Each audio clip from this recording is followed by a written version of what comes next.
Sense of where we're going in just a moment, but there's sort of a sense of urgency because you are seeing at the bottom of your screen a breaking news story that has to do with this. The public protector has confirmed that she's received a complaint that President Cyril Ramaphosa has allegedly breached the Executive Code of Ethics.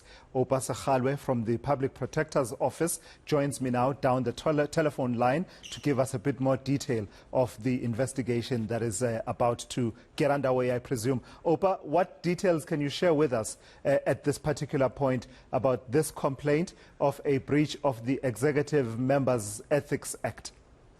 Well, thank you, Mr. Tulas.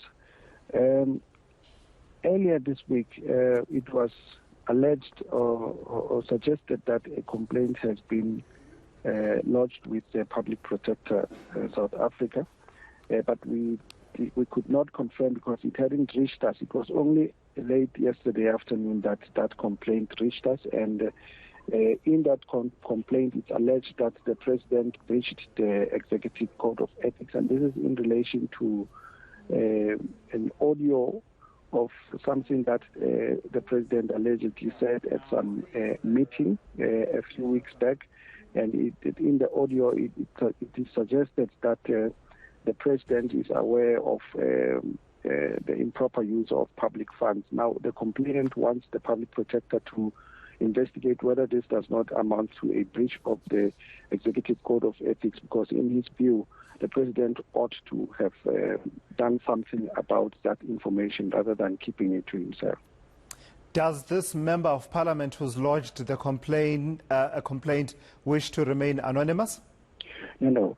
The member does not ask for anonymity at all. His name is Honorable Mervyn Dirks. I see. So Mervyn Dirks is the complainant in that particular matter. And Opa, in terms of your processes and the standard to be met in terms of investigations to be carried out in terms of the Executive Members Ethics Act, does this rise to the standard that triggers an investigation on your part? I see that your statement there talks about all complaints and allegations that this act has been violated. Is that the position, that you investigate all complaints in relation to this act? Yes, the Public Protector has got powers under the Executive Members Ethics Act to investigate allegations of a breach of the Executive Ethics Code. But there are conditions. That complaint must come from a Member of Parliament or a member of the Executive. Secondly, that particular kind of complaint needs to be in writing. And the Public Protector is the only institution in the country that has got powers to investigate such complaints. The Act further says that such a complaint or an investigation must be completed within 30 days, failing which the Public Protector must bring it to the attention of the President that more time is required to complete that kind of investigation. And Opa, I'm not trying to get you to conduct the entirety of the investigation on air on ENCA. I'm just trying to understand the full contours of this complaint. What is the crux of the complaint from Mr. Dirks? What is it? What is the act or omission of the President that he suggests amounts to a breach of the Executive Members Ethics Act?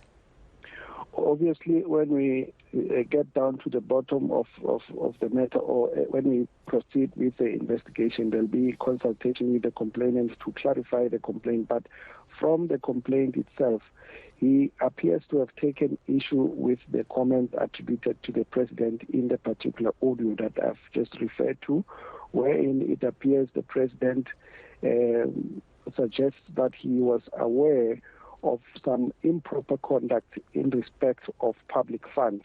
But according to the complainant, it doesn't appear that the President has done anything about that. And he is of the view that given the kind of office that the President occupies, he ought to have done something about it. He also mentions that that kind of conduct, if proven, it may suggest that the President has breached his oath of office. And he says all of this, in his view, suggests that the President has contravened the provisions of the Executive code of ethics. Thank you for that clarity. So what happens now, Opa? What are the next steps to try and prove or disprove the allegations made by Mr. Dirks against President Ramaphosa? Given that the Executive Members Ethics Act does not give the public protector room to maneuver, on the receipt of such a complaint, she must investigate. The investigation will then get underway, and will also take into account what I said earlier, that the Act prescribes the time frame within which this kind of complaint should be dealt with, which is 30 days. But I must make mention of the fact that in previous investigations of this nature, we haven't been able to meet that deadline because of the complexities of such kind of complaint and investigation. Do you anticipate that this might be one of those instances where you can't make the deadline of 30 days? Well, it will depend on a number of factors. How fast do the respondents in this matter furnish us with the necessary information and all of the other things. Sometimes we do everything chasing this deadline, and then we get delayed. Sometimes the respondents require the extension of deadline so that they can package their responses to their satisfaction and all of that. So one can't preempt what is going to happen. We just hope that we'll be able to be expeditious in terms of disposing of the matter.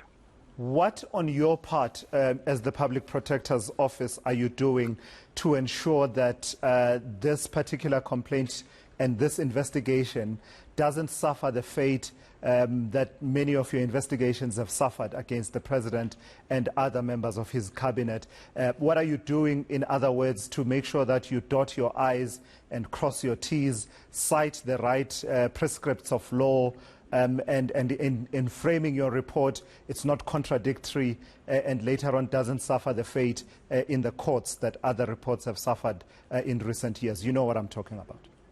We have drawn important lessons from all of the court decisions that have come our way, and we have also adjusted our processes to ensure that what the courts have previously said finds expression in our work. For instance, since last year, we have put in place a structure which we call a full bench, where senior and experienced investigators sit to scrutinize draft reports prior to their release to the public. That structure does what you would call a peer review of investigators' work. So an investigator who would have worked in the particular matter, after it has gone through all the other checks, will then present to that structure and then get critiqued in the process, and the report gets improved, paying special attention to all of those fault lines that have been found before, so that at the end of the day we come out with watertight investigation reports. So you are confident that you won't end up being embarrassed as has happened previously? The long and short of it, is that what you are saying?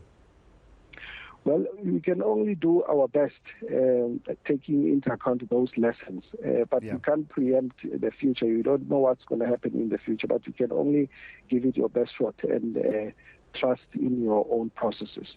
Fair enough. Thank you for that. Opa Sekhalwe speaks on behalf of the Public Protector's Office, confirming that a complaint of a violation, a breach of the Executive Members Ethics Act by President Cyril Ramaphosa, the alleged breach thereof, has been lodged, and revealing there to us that it's Mervyn Dirks of the ANC in Parliament, Member of Parliament, who has laid that complaint, and it does relate to that audio clip that has been doing the rounds of President Cyril Ramaphosa at a meeting, we are told, of the National Executive Committee, addressing issues of abuse of state resources, public funds in ANC campaigning inside the ANC, and saying that we all know, from what I heard, he says, we all know that this does happen.